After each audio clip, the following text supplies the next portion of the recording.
Olá a todos, eu sou Matheus Lassan e bem-vindos ao meu canal. Hoje nós vamos fazer uma leitura comentada de um artigo chamado Insurreição, um padre jesuíta que fala sobre as condições legítimas de uma resistência católica, quando um católico deve obedecer às autoridades e como ele pode e quando deve resistir. Extremamente interessante esse artigo, ele foi publicado como anexo no livro de Eugênio Vargas Latapie, Catolicismo e República. O link do livro está aqui embaixo e ele serviu de fonte e inspiração para a aula magna, publicada na última sexta-feira, dia 25, dia de São Luís IX, sobre o desastroso acordo com o mundo moderno do Papa Leão XIII. Se você ainda não assistiu essa aula sobre o Hahnemann, aqui na tela deve estar aparecendo um cardzinho para você clicar e poder assistir esse vídeo, tá bom? Conteúdo inédito, é a única análise crítica histórica sobre o Hahnemann e os acontecimentos da França no final do século XIX, não somente em língua portuguesa, mas em todo o mundo nos últimos 10 anos. É isso mesmo. Então, um conteúdo inédito para vocês. Espero que vocês gostem bastante. Leitura comentada hoje. O artigo para vocês lerem vai estar aqui na descrição. Esse artigo foi traduzido pelo Arthur Godoy, revisado pelo João Pedro Lozano e o Arthur Bisotto. Então, sem mais demoras, vamos ao artigo. Uma opinião teológica de uma magnífica obra de apologética católica que, sem hipérbole, pode ser qualificada como monumental. É retirado este artigo intitulado Insurreição, que serve como complemento ao que é exposto neste volume. No volume ele quer dizer no livro Catolicismo e República. E esclarece à luz da mais pura doutrina o que a alguns possa parecer obscuro ou inspirar alguma dúvida. Seu autor, o reverendo padre de Latalier, jesuíta, é um dos teólogos mais eminentes da companhia e até mesmo da Igreja. A doutrina da Igreja consagra o poder àquele que realiza algo divino. Consagra aqueles que têm o poder em suas mãos, fazendo-os representantes de Deus, e somente de Deus. Por uma consequência lógica, proíbe toda rebelião, toda insurreição contra as autoridades legítimas. Isso é completamente oposto à doutrina revolucionária, formulada na Declaração dos Direitos do Homem e do Cidadão. A insurreição é o mais sagrado dos deveres. Mas ao proibir a rebelião, a Igreja não estaria abrindo amplamente as portas para os maiores excessos do despotismo e da tirania? É amplamente conhecido que os rejeita, mas não parece aqui muito claro que priva os cidadãos de qualquer meio para se libertarem deles? A resposta deve ser dividida em duas partes, dependendo se considerarmos o que a moral cristã autoriza diante dos abusos de um poder com todos os títulos de legitimidade, ou o que, de forma mais ampla, autoriza quando se trata de um regime que não tem outra autoridade senão a do fato consumado. Não é necessário dizer que não se pretende aqui aplicar os princípios a uma situação específica, e menos ainda recomendar a alguém uma postura em detrimento de outra. O papel do apologista se limita a justificar os ensinamentos da Igreja, revelando seu verdadeiro significado e alcance. 1. Diante dos poderes legítimos. É absolutamente certo que os católicos não podem responder à violência do poder com violência insurrecional. Mesmo sendo vítimas de injúrias atrozes, não poderiam se vingar delas com uma agressão aos governantes, assim como não seria lícito direcioná-la a particulares. Nem a injustiça deve torná-los injustos, nem a exploração transformá-los em exploradores, nem o banditismo convertê-los em bandidos, nem o assassinato em assassinos, nem a tirania em anarquistas. Maltratar o próximo porque alguém os maltratou, promover desordem porque outros a promoveram, jamais é lícito. Tanto as retaliações quanto as provocações são sempre criminosas, e o crime é maior se sua vítima for o poder. Isso é, indubitavelmente, o que a Igreja ensina, mas, sem correr o risco de se desviar, não seria possível introduzir em seu ensinamento algo diferente, pois, além de privar os católicos do direito de legítima defesa, isso é condenado pela ciência teológica mais autorizada. Os teólogos distinguem entre rebelião e resistência passiva e resistência ativa legal e resistência ativa armada, num total de 4 atitudes que podem ser escalonadas em uma graduação ascendente. Resistência passiva consiste em não obedecer às prescrições de uma lei. Resistência ativa legal consiste em buscar, através dos meios legais, a revisão de uma lei. Resistência ativa armada consiste em se opor pela força à execução de uma lei. Rebelião, que consiste em tomar a ofensiva contra a autoridade da qual a lei emana. Lembrando, pessoal, aqui ele está falando o que fazer contra um poder legítimo que começa a exercer tirania. Ou seja, um rei católico que começa a fazer coisas ruins contra os seus súditos. Ele não está falando aqui de alguém intrinsecamente ilegítimo, de alguém não católico que não tem a fé católica, tá bom? E aí ele faz a diferenciação entre resistência passiva, que é você fazer uma desobediência civil, resistência ativa legal, que seria através de PECs, CPIs, habeas corpus e coisas do gênero, derrubar uma lei, alguma coisa dessa natureza. Uma resistência ativa armada, que seria usar de violência para sua proteção. mas uma violência defensiva e não agressiva. Entenderam a situação? Alguém vem com armas até a minha casa, eu expulso essa pessoa com armas, com as minhas armas. Mas eu não vou até a casa dela prendê-la. Entenderam a diferença? É isso que ele está dizendo. Rebelião. Rebelião seria ir até a casa da pessoa, ir lá e derrubar o poder. Não é isso que ele está propondo. Contra o poder legítimo. Então, continuando. A última atitude, a rebelião, está sempre proibida. A primeira é sempre obrigatória diante de uma lei que prescreva atos contrários à consciência. A segunda é sempre permitida. Resta a terceira, que levanta um problema. Em que casos é permitida? Agora, ele vai colocar aqui a opinião de alguns teólogos, vai dar um contexto geral, e aí vai dar a opinião dele, tá certo? Solução negativa. Bossuet responde, nunca. Solução negativa. Bossuet responde, nunca. Frente à violência dos príncipes, os súditos não podem opor mais do que observações respeitosas, sem tumultos ou agitações, e preces por sua conversão. Opinião de Bossuet. Observações desrespeitosas e cheias de acrimônia são o começo de uma sedição intolerável. Quando digo que essas observações devem ser respeitosas, quero dizer que elas sejam de fato respeitosas e não apenas em aparência. Eis uma doutrina verdadeiramente santa, digna de Jesus Cristo e de seus discípulos. Certamente aquela que desfrutou de mais crédito na França desde Luís XIV. Sem dúvida, Napoleão também a preferia. Em um curso de filosofia publicado sob a autoridade do cardeal Fesch em 1810, cujo terceiro volume é encabeçado por esta nota. Esta edição é a única ensinada nas principais dioceses da França. Lê-se o seguinte: mesmo que o príncipe seja um tirano cruel, mesmo que ele seja o mais encarniçado inimigo da verdadeira religião, ninguém tem o direito de abandonar seu partido. Ofender com palavras ou ações a augusta pessoa do soberano seria uma espécie de sacrilégio. A opinião que era comumente ensinada na França do século XIX, tá certo? No século XIX, o professor que exerceu influência considerável no ensino de muitos de nossos seminários, o Sulpiciano Carrier, em seu tratado clássico De Justitia et Iure, em 2 trechos, qualifica essa opinião de mais sábia, que é, sobretudo, diz ele, a dos mais modernos, a quem o abuso da doutrina contrária tornou mais prudente. Referência. 2. Solução afirmativa. Nem o abuso condena o uso. Solução. Nem a autoridade de Bossuet deve fazer esquecer a da escolástica. Portanto, ouçamos em Santo Tomás a voz do passado que ecoará tanto entre os teólogos mais modernos quanto entre aqueles do Renascimento e da Idade Média. Santo Tomás revela seu pensamento íntimo em 2 trechos da Suma Teológica.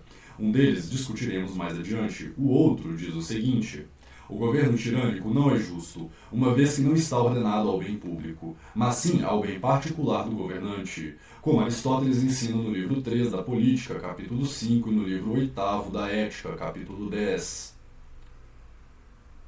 E assim, a derrubada deste regime não tem a natureza de uma sedição, exceto no caso em que fosse realizada de forma tão desordenada que causasse ao país mais danos do que a própria tirania. O sedicioso é propriamente o tirano, que provoca discórdias e sedições no povo que está sujeito a ele, a fim de poder dominá-lo com mais segurança. Então aqui, São Tomás de Aquino está nos ensinando que o governo que é tirânico não é um governo ordenado ao bem comum. Num governo tirânico, aquele que é o sedicioso é o tirano, e não aquele que se defende frente a um tirano. O que seria proibido seria se a defesa do seu direito causasse um problema ainda maior. Aqui São Tomás está explicando para a gente o princípio do mal menor, ou seja, se para defender um direito pequeno você causa um dano gigantesco, não compensa o dano grande frente ao direito que é menor. Compreenderam aqui? Então, continuando. Foi observado de maneira perspicaz que Santo Tomás de modo algum reconhecia ao povo o direito de ser juiz em sua própria causa, mas apenas o direito de legítima defesa, que é muito diferente. Referência. O cônego Peltier, autor dessa observação, já havia expressado sua opinião da seguinte forma: é necessário invocar apenas a lei natural, que permite às sociedades, assim como aos indivíduos, se defenderem contra uma agressão injusta, se quisermos encontrar um remédio para opor à tirania. Referência. Também sobre a defesa fala o arcebispo Kenrick, coadjutor e posteriormente bispo da Filadélfia, que faleceu enquanto era arcebispo de Baltimore, em sua obra Teologia Moralis. Referência. Comentando a primeira epístola de São Pedro, capítulo 2, versículo 13, e a epístola de Romanos, capítulo 13, versículos 1, 2 e 5, ele escreve: esse trecho proíbe a rebelião, que ocorre sempre que indivíduos, isolados ou em pequeno número, resistem à autoridade legítima. Se uma multidão de cidadãos resiste a um abuso flagrante e enorme do poder, não se pode dizer que estão resistindo à autoridade, pois Deus não concede o direito de tiranizar. Na verdade, como Gravina diz, nunca é permitido aos governantes, por violar as leis, destruir o propósito e o fim de seu poder. Por esse mesmo ato, qualquer um que abuse do poder contra o bem público, no qual se baseiam a soberania e majestade dos príncipes, perde toda a prerrogativa. Pois a deserdação é o castigo para o filho que ultraja seu pai. Além disso, os levantes populares, mesmo quando provocados pela dominação mais opressiva, quase nunca ocorrem sem pecado, já que na maioria das vezes causam ruínas e desastres. Após o americano Kenrick e Lemcourt, o renovador da teologia moral na Alemanha, quem fala assim: rebelião é uma coisa, resistência a leis injustas à sua execução é outra. Se uma lei evidentemente injusta é feita em nome e com o respaldo da autoridade pública, você não está resistindo à autoridade, mas à violência injusta à qual você se opõe. Aqui o que o padre São Tomás de Aquino e os teólogos nos ensinam é o seguinte: você tem o direito, baseado na lei natural, de defender a sua vida, de defender a sua propriedade, o direito de autodefesa. Porém, o menor não tem o direito de julgar o maior. O que você está fazendo não é depondo um tirano e colocando outro em lugar. Isso não é papel da autodefesa frente a um governo católico, frente a um governo legítimo que começa a se tornar tirânico. Estão compreendendo? O que você pode é se defender. Se alguém entrar na tua casa, você espelha esses invasores usando a força e a violência necessária. Se a lei que ele está usando é uma lei injusta, uma lei tirânica, isso não é sedição, isso é autodefesa.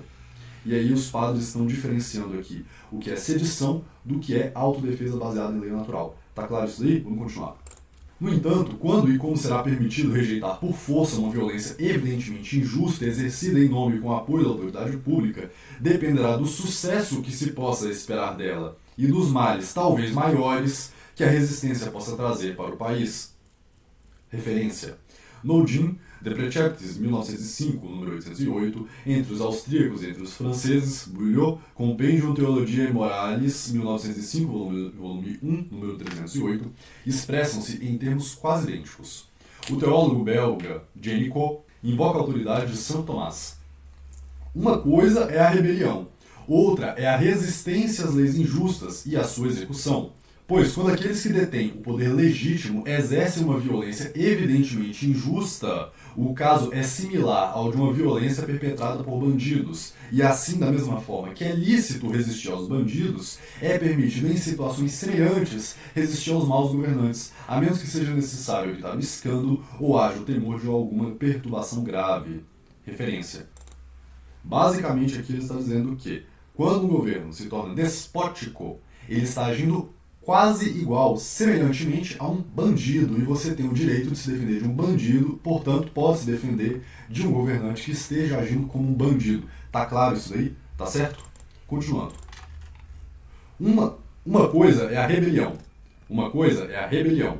Às vezes, essa resistência ativa será ilícita, ou seja, quando o uso da força não se possam esperar efeitos positivos, mas sim antecipar grandes males. Referência: ainda mais explícito é o teólogo suíço Caterham.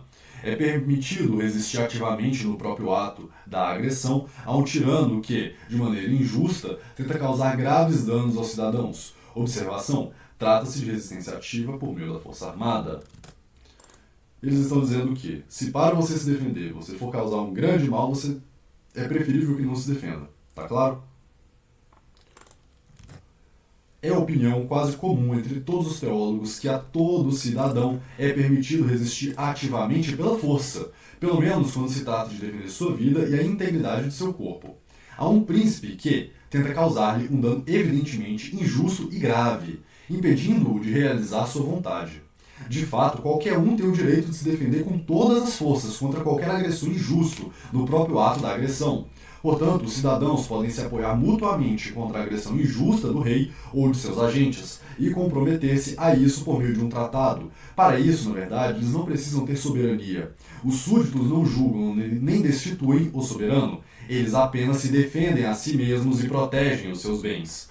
Esses são os princípios legais, válidos quando as coisas são consideradas em abstrato. Na prática, ocasionalmente, pode acontecer que tal defesa cause males maiores e seja necessário abster-se delas. Referência. Mesmo após Caterham, é proveitoso ouvir Castelhano. A tirania habitual e grave, violando o pacto fundamental, destrói os fundamentos do poder. No entanto, 4 condições são necessárias para que a resistência ativa seja permitida. Primeira, não deve haver mais meios eficazes para se opor à tirania, como súplicas, exortações, resistência passiva, todas as quais devem ser tentadas previamente.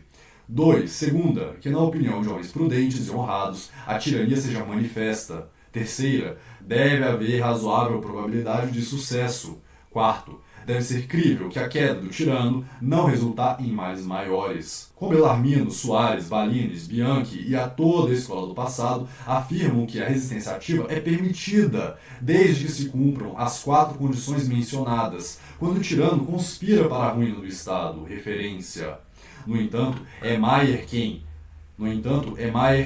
em suas instituições iuris naturales, dá a essa doutrina todo o desenvolvimento que ela exige. Nos casos extremos em que, devido às circunstâncias, a resistência passiva é ineficaz ou praticamente impossível, o que, senão a perfeição cristã, a estrita regra do direito natural, permite e legitima. O fato de ser uma questão complexa não é motivo para ignorá-la especulativamente, passando por ela em silêncio, como geralmente é feito.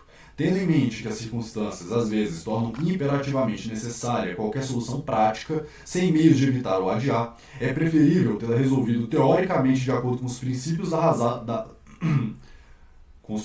razão saudável. Tese: circunstâncias podem ocorrer em que a resistência ativa aos abusos da autoridade pública não seja por si só contrária ao direito natural. Prova: da mesma forma que todo indivíduo tem o direito inato de providenciar sua conservação e, consequentemente, de se defender armado contra as violências de uma agressão injusta, sem ultrapassar a medida legitimada pelas necessidades defensivas, um povo cuja unidade social o constitui como pessoa moral deve necessariamente ser provido pelo direito natural essencial do mesmo. O direito natural de defesa, de fato, se estende, sem exceção, a toda criatura racional e, portanto, a fortiori a uma personalidade coletiva humana. Portanto, sempre que um abuso tirânico do poder, não temporário, mas perseguido constantemente de forma sistemática, tenha levado o povo a tal extremo que sua saúde esteja em perigo, por exemplo, ao enfrentar um perigo iminente para o Estado ou para os bens supremos e essenciais da nação, e, em primeiro lugar, para salvar o tesouro da verdadeira fé, então, e enquanto a causa e as circunstâncias o exigirem, é permitido opor uma resistência ativa a uma agressão desse tipo. A Escritura nos apresenta um nobre exemplo desse modo de defesa na história dos Macabeus. Qualquer grupo de cidadãos, mesmo que não constituam uma pessoa moral completa ou uma unidade social orgânica, com base no direito pessoal inerente a cada indivíduo, pode, nesse caso de extrema necessidade, unir as forças de todos para se opor a uma opressão comum por meio da resistência coletiva. Aqui ele está dizendo que, se uma pessoa tem o direito de se defender, outras pessoas têm o direito de ajudar aquele que está se defendendo. Então, se alguém vem à minha casa de modo injusto, meus vizinhos têm o direito de se juntar comigo e eu tenho o direito de me juntar com meus vizinhos para mutuamente nós todos nos protegermos, sem com isso estar constituindo uma revolução de deposição do governante que caiu em tirania. Claro? Perfeito? Muito bem, continuando. As citações contrárias à opinião regalista poderiam ser multiplicadas. No passado, além de Caetano e Soares, referência, encontramos o cardeal do Perron citando. As citações contrárias à opinião regalista poderiam ser multiplicadas. No passado, além de Caetano, referência, e Soares, referência, encontramos o cardeal do Perron citando perante o terceiro durante os Estados Gerais de 1614. A resolução dos soldados de Valentiniano, que disseram a ele que se ele quisesse tentar algo contra a igreja, eles se declarariam a favor de São Ambrósio, uma vez que as basílicas eram dos bispos e não dos imperadores. Referência. Lécius declara que é permitido a todos os leigos e clérigos defenderem suas vidas contra o agressor injusto, seja quem for, mesmo que seja alguém superior. Portanto, é permitido ao servo contra seu senhor, ao vassalo contra seu príncipe. Referência. Gerson ensina que, se o soberano impõe aos seus súditos uma perseguição manifesta, obstinada e eficaz, então aplica-se essa regra natural. É permitido responder à força com a força. Referência. O direito permite repelir a força pela força. Esta é de fato uma máxima que aparece em todas as páginas das decretais. Singularmente, uma vez a favor de um dignatário eclesiástico perturbado em seus bens por um oficial de justiça. Referência. E uma vez também com esta cláusula, que é uma justificação, não para assumir vingança, mas para afastar a injustiça. Inocente terceiro, decretal, referência. Não como uma medida vingativa, mas sim como uma medida de defesa. Esta é também a distinção que os modernos sempre fazem ao lidar com conflitos com o Estado. Neste caso, a jurisdição não é necessária. Escreve Schiffney. Parece que o direito de legítima defesa que a sociedade possui é suficiente, assim como os indivíduos possuem. Referência. De maneira semelhante, o cardeal Zigliara afirma, nesse caso, não há resistência à autoridade, mas sim à violência, não ao direito, mas ao abuso do direito, não ao príncipe, mas ao agressor injusto e transgressor de nossos direitos no próprio ato de sua agressão. Referência. E isso é verdade independentemente do príncipe. Como observa de justa maneira Cepeda em seus elementos de direito natural. Esses princípios também encontram aplicação no caso em que o soberano seja o próprio povo, sob um regime democrático. De fato, a tirania exercida pelo próprio povo ou em nome do povo é muito mais opressiva e temível do que exercida por um príncipe. Referência. A solução. Este consenso entre os teólogos é impressionante e deve nos levar a considerar a questão resolvida. 3 pontos podem ser resumidos. Primeiro, nenhum direito político prevalece sobre a saúde pública. Salus populi suprema lex est. A saúde do povo é a lei suprema. Segundo, se há casos em que a oportunidade veda, em nome da prudência e da caridade, o exercício de um direito que, por outro lado, a justiça concede, há outros em que incentiva o uso e aprova as consequências, a saber, quando os bens supremos da nação só podem ser salvos por meio de uma intervenção popular. Pois então não há calamidades ou flagelos cuja consideração possa impedir o exercício do direito de defesa, já que, por hipótese, os bens a serem salvaguardados têm maior importância do que todos os males que poderiam surgir. Aqui o padre nos está dizendo o seguinte: se, por caridade cristã, por amor ao próximo, alguém voluntariamente abre mão do seu direito de defesa, e isso pode ser considerado, a depender das circunstâncias, prudente e caridoso, ou seja, fulano A vai matar o santo B. Santo B não reage, por amor a A. Santo B morre. Ora, santo B, que morreu, tinha o direito de reagir, mas não reagiu por amor ao pecador A. Isso é um ato virtuoso. Mas é virtuoso, continua o jesuíta, enquanto ele está dispondo dos próprios bens. Agora, quando ele vai dispor dos bens dos outros, da vida de outras pessoas, da vida dos clérigos, dos bens da Igreja Católica, aí tem que ser considerado que exista a possibilidade, a probabilidade de haver o dever de fazer a resistência. Ou seja, face aos teus bens, face à tua vida, tu podes agir como bem entenderes. Porém, face aos bens da Igreja, face aos valores cristãos da sociedade, face às vidas de outras pessoas, há um grave dever de consciência em que tem que ser considerada a reação, ainda que violenta. E aí seria não apenas neutra, porém extremamente aconselhada e virtuosa. É isso que a gente deriva disso aqui. Continuando. Terceiro, a guerra travada contra o poder nessas condições é uma guerra defensiva e autoriza tudo o que o direito da guerra defensiva permite entre beligerantes. No entanto, existem certas atitudes que, tomadas isoladamente, poderiam parecer ofensivas, mas que, inseridas no contexto geral dos acontecimentos, adquirem, devido às circunstâncias, um caráter puramente defensivo. Da mesma forma que uma nação invadida não deixa de agir defensivamente porque seus generais tomam a iniciativa de um confronto com o inimigo, ou mesmo que, em caso de necessidade, o persigam até mesmo dentro do seu próprio território. Se para o agressor injusto o resultado acaba sendo o mesmo que poderia ter sido o resultado de uma invasão pelo adversário, ele só tem a si mesmo para culpar por isso, não aqueles que fizeram outra coisa se não exercer seu direito, para repelir e desbaratar a ofensiva. Isso também ocorre nos conflitos entre o poder e os súditos. Essa resistência pode, em termos de seus efeitos, não diferir de uma rebelião, embora os súditos não sejam rebeldes. No entanto, o verdadeiro rebelde, o verdadeiro sedicioso, é o tirano armado contra a cidade, derrubado pelo golpe que recebe de volta por meio de uma guerra que ele próprio desencadeou. Muito interessante esse terceiro ponto, ele está dizendo o seguinte: as mesmas regras que se aplicam para uma guerra justa se aplicam entre o poder, entre o governante e os seus súditos, os seus governados. E se, na prática, as ações de uma ação defensiva ou de uma rebelião sejam idênticas, o poder e seus súditos, o governante e seus governados. E se, para defender os seus direitos, o povo toma ações semelhantes aos de rebeldes, não se pode dizer que o povo seria rebelde, porque ele estaria defendendo os seus próprios direitos, ainda que as ações na prática fossem semelhantes ou até mesmo idênticas. O único a ser culpado pela sua deposição, o único a ser culpado pelas reações provenientes, o único a ser culpado pelas reações provenientes da defesa que os súditos exercem em favor de si mesmo, é o poder que se torna tirânico.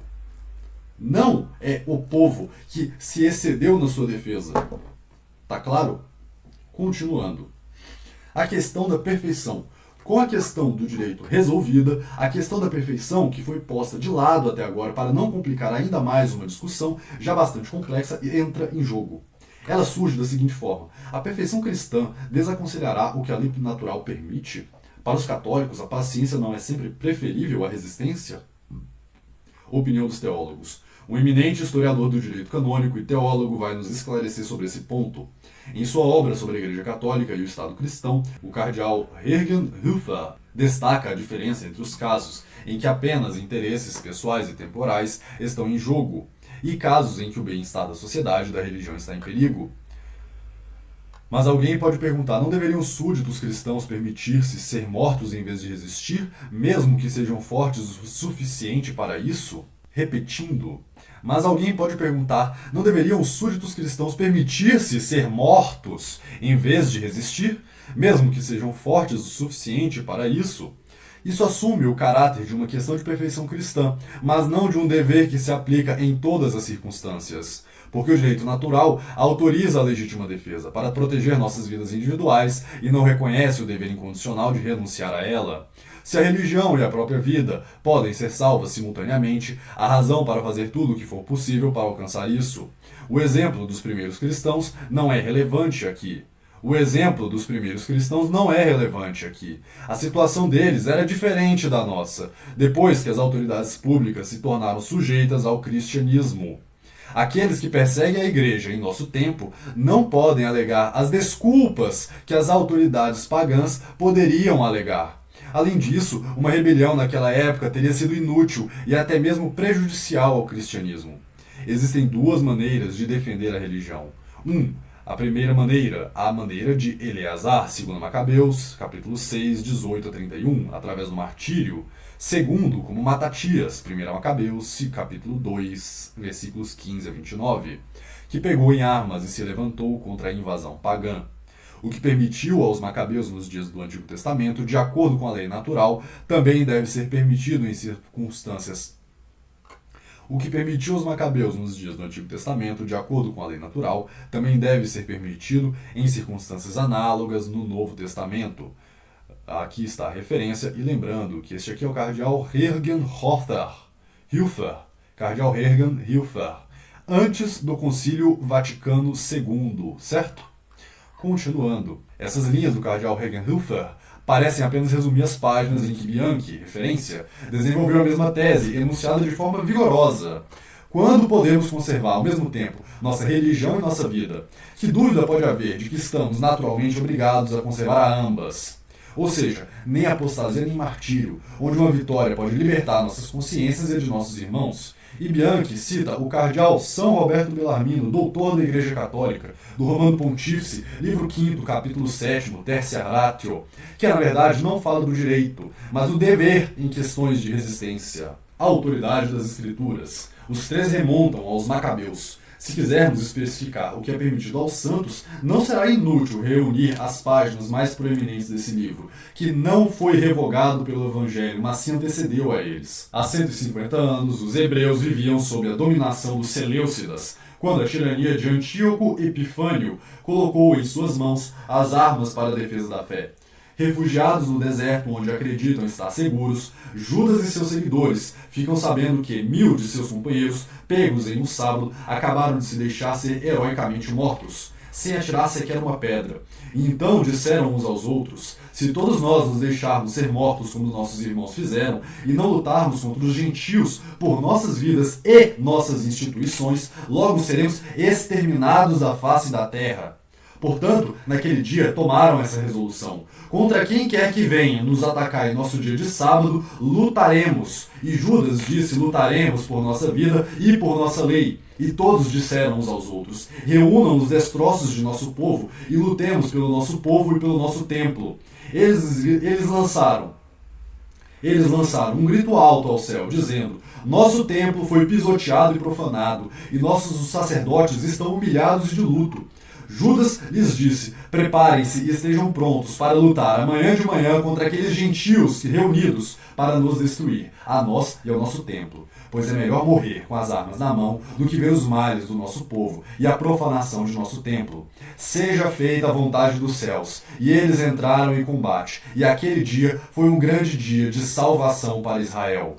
Comparação com a resistência legal.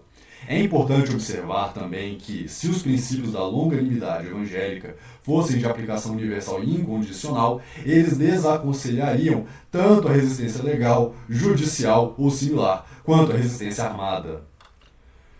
A mesma máxima se aplicaria sem restrições tanto ao primeiro quanto ao segundo caso. Não resistais ao malvado, e se alguém te ferir na face direita, oferece-lhe também a outra.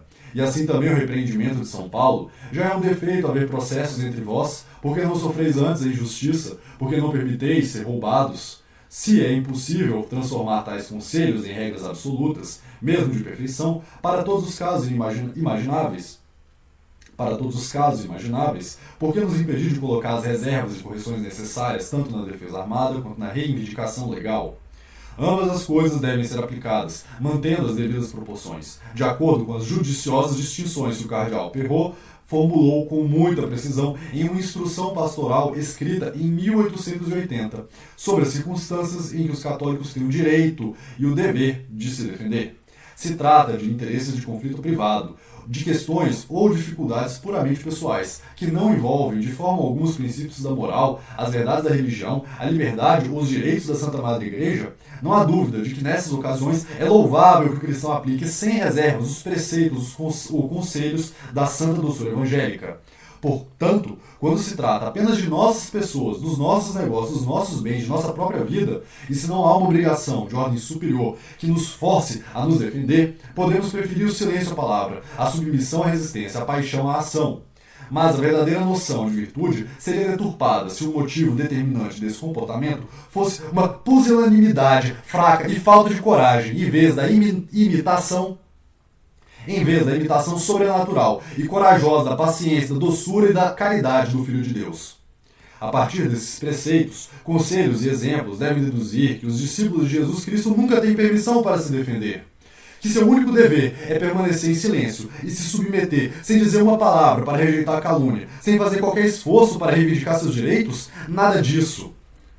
A iniciativa dos fiéis e a autoridade dos pastores. Uma vez que esses princípios foram aceitos, surge a pergunta: se os católicos, nos casos em que a consciência lhes permite ou ordena resistir, devem necessariamente esperar o impulso positivo de seus pastores, com base no princípio de que, na Igreja, toda autoridade está acima e a dependência abaixo. Que esse impulso possa ocorrer legitimamente não é duvidoso, mas é necessário. Aqui explico eu: é necessário ouvir um chamado dos pastores, ou pode vir esse chamado, essa necessidade partir do povo somente? Continuamos. Isso seria o caso se nossos bispos fossem líderes militares, ou se defender fosse um ato diretamente religioso. Mas defender-se é, em si mesmo, um ato da vida civil, e nossos bispos são líderes espirituais. Portanto, não se vê a obrigação de esperar por sua iniciativa, seja na forma de uma ordem ou na forma de um convite. No entanto, é sempre louvável e até recomendável consultá-los sobre a questão de consciência. Além disso, uma vez que a legitimidade da resistência depende da oportunidade, e a oportunidade é regida pelos interesses religiosos, cuja salvaguarda é da responsabilidade dos bispos, é claro que a intervenção da hierarquia, seja para excluir ou moderar a ação, merece todas as deferências dos católicos. Aqui ele diz o seguinte: os bispos não são líderes militares, então o chamado para a autodefesa não precisa vir dos bispos. Porém, óbvio, é extremamente aconselhado, recomendável que antes de fazer uma reação armada contra alguma injustiça, você vá pedir o conselho dos homens sábios e do clero. Evidente, é muito intuitiva a doutrina católica. Continuando. Conclusão: tomar a iniciativa contra o poder é sedição. Retaliar ou provocar é violência. No entanto, defender-se até vencer a ofensiva adversa não é nem sedição nem violência. Essa exposição de princípios pode não ser inútil nem para os católicos nem para seus adversários. Que estes saibam o que podem esperar, e aqueles o que, no seu caso, podem empreender. E pode-se esperar que uns retrocedam ou que outros vençam. Paz ou triunfo é o fruto comum das ideias justas. Uma citação de São Pedro Damião. Em uma carta ao bispo de Fermo, São Pedro Damião condena nos seguintes termos a conduta dos prelados beligerantes de seu tempo. Em uma conduta em que, entre tantos outros males, vê-se os homens violentos atacarem-se impudentemente nas igrejas, invadir seus domínios e violar tudo o que há de sagrado, alguns chegam a se perguntar se os líderes das igrejas não deveriam, para se fazerem justiça, assim como os leigos, retribuir o mal com o mal. E de fato, mal viram diante de alguma injusta violência, a maioria respondeu. A maioria respondeu imediatamente com uma declaração de guerra, se armando, e acabaram causando a seus adversários muito mais dano do que haviam sofrido. Isso é altamente equivocado. Em minha opinião, que os sacerdotes do Senhor permitam o que não é lícito à multidão ou ao vulgo, pois suas ações autorizam o que sua palavra condena.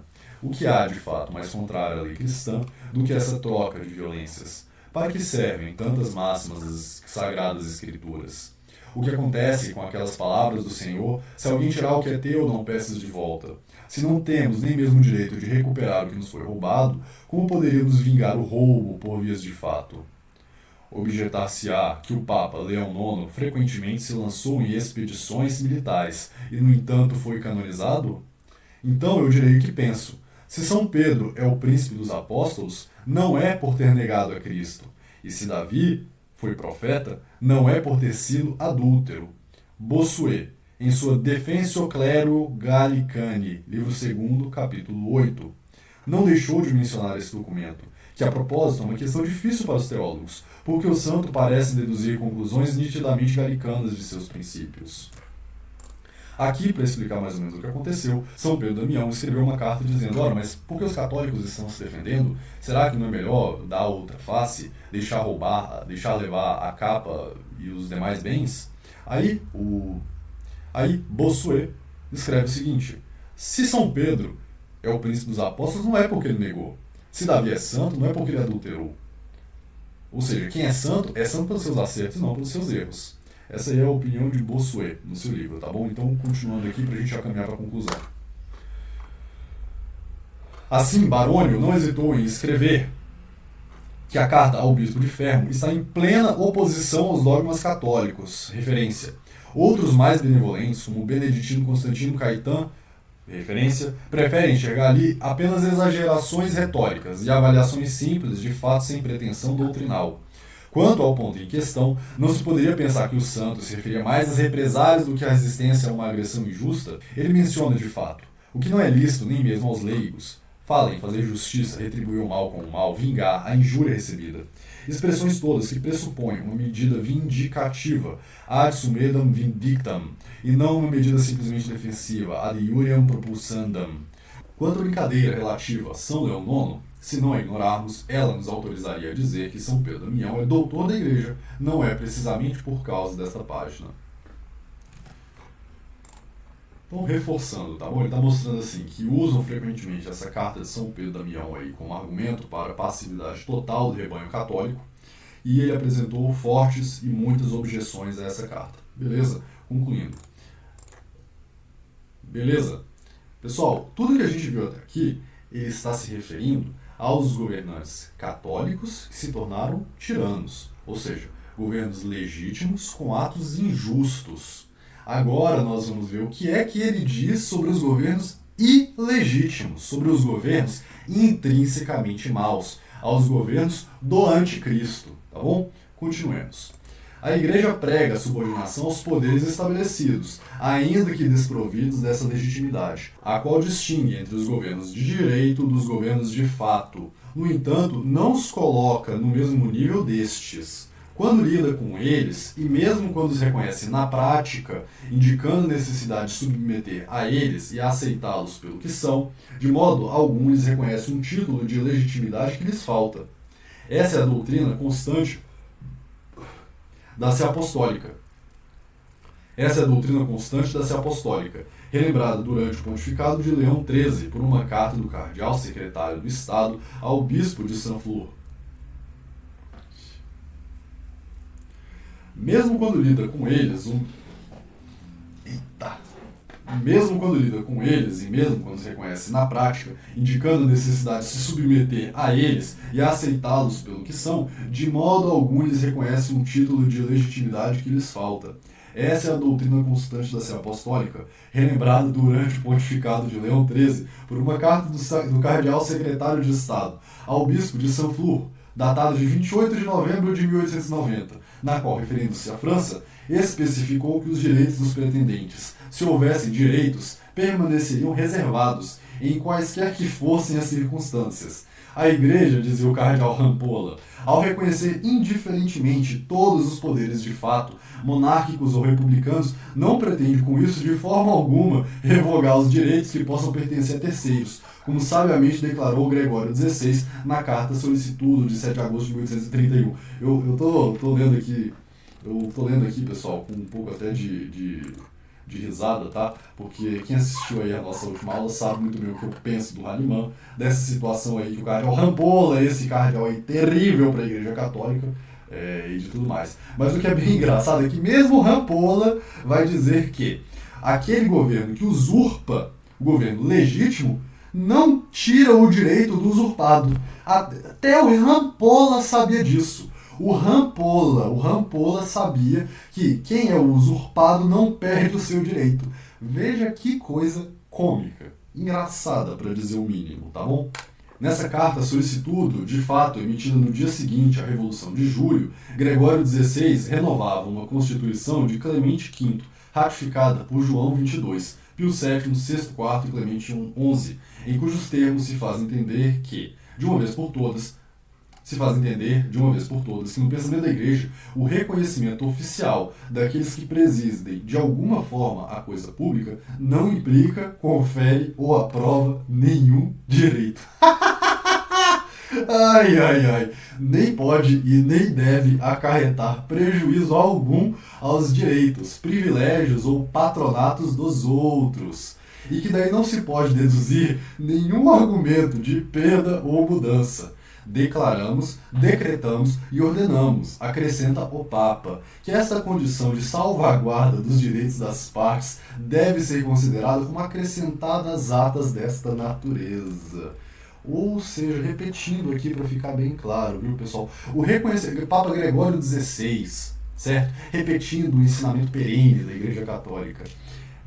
O reconhecimento oficial daqueles que presidem, de alguma forma, a coisa pública não confere ou aprova nenhum direito, nem pode e nem deve acarretar prejuízo algum aos direitos, privilégios ou patronato dos outros, ou seja, dos usurpados. E daí não se pode deduzir argumento de perda ou mudança. Puxa, que interessante, né? Que curioso, o Papa Gregório XVI dizendo isso, mas a gente vai continuar. O reconhecimento dos poderes estabelecidos não implica necessariamente o reconhecimento de sua legitimidade, nem por parte da Igreja nem por parte dos fiéis. Estes podem manter sua fé em relação a outros governantes sem deixar de cumprir seus deveres para com os poderes constituídos. Então, o que lhes é devido? Com relação ao governo de fato, a doutrina católica reconhece 3 tipos de deveres que constituem o que ela chama de aceitação do governo de fato como tal. Primeiro, obediência às leis justas. Segundo, contribuição para o bem público. Terceiro, colaboração com a obra governamental, com a dupla reserva da consciência das conveniências. Esses são os 3 tipos de deveres que incumbem, por exemplo, aos católicos italianos em relação à dinastia de Saboia, aos alsacianos lorraneses, aos alsacianos lorraneses com a dominação germânica, aos nacionalistas irlandeses em relação ao governo de Londres, aos poloneses quanto ao rei da Prússia ou ao imperador da Rússia. Esses deveres não impedem os católicos de se dedicarem à restauração do governo de direito, mesmo por um golpe de força, desde que esse golpe de força conte com a conformidade do príncipe legítimo e tenha sérias probabilidades de sucesso.